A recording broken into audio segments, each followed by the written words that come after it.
You wake up, you reach for water, you don't think twice about it. For a Viking, that same simple act could kill you. Because 1300 years ago, water was not something you trusted. It sat in wells next to livestock. It ran through villages that used the same streams for washing and waste. Drink the wrong cup, and you could be dead within days. So people did something that sounds reckless today.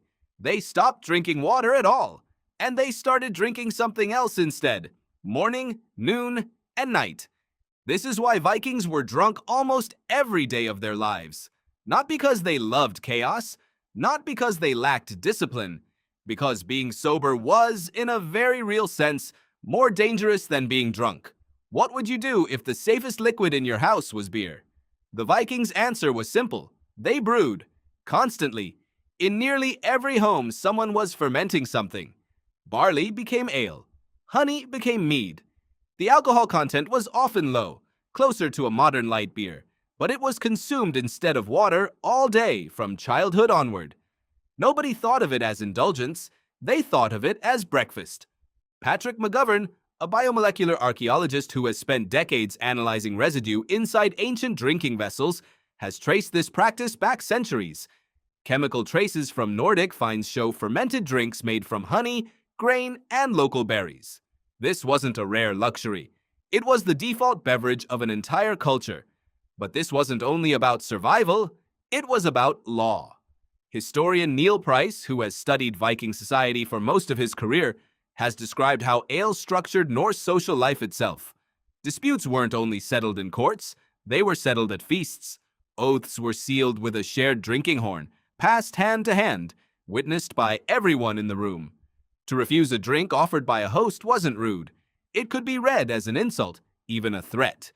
What if turning down a drink was the same as declaring an enemy?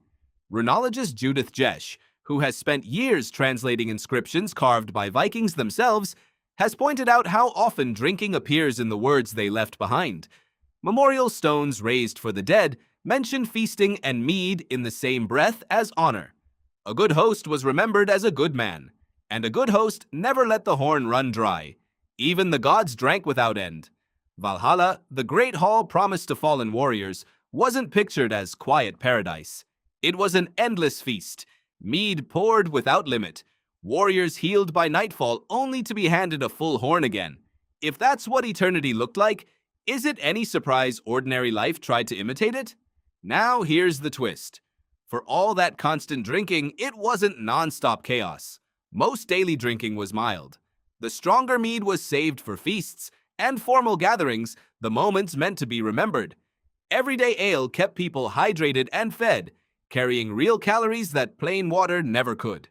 Feast drinking was meant to loosen tongues and seal alliances, two different kinds of drunk for two very different reasons.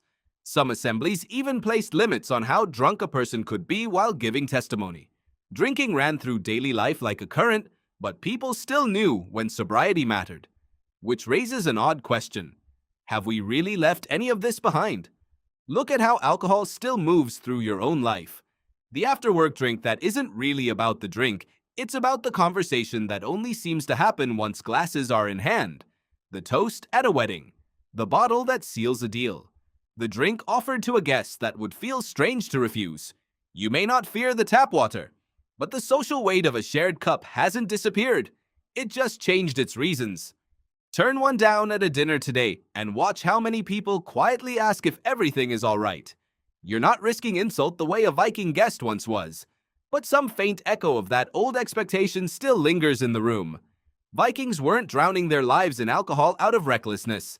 They were living inside a culture where drinking meant safety, belonging, law, and belief, all folded into a single daily habit that modern life quietly kept, just without remembering why. So the next time you raise a glass, in a toast, at a table, over a deal being closed, ask yourself what that drink is actually doing. Is it really about the drink at all? You reach for water without thinking twice. A Viking would have thought twice about anything else.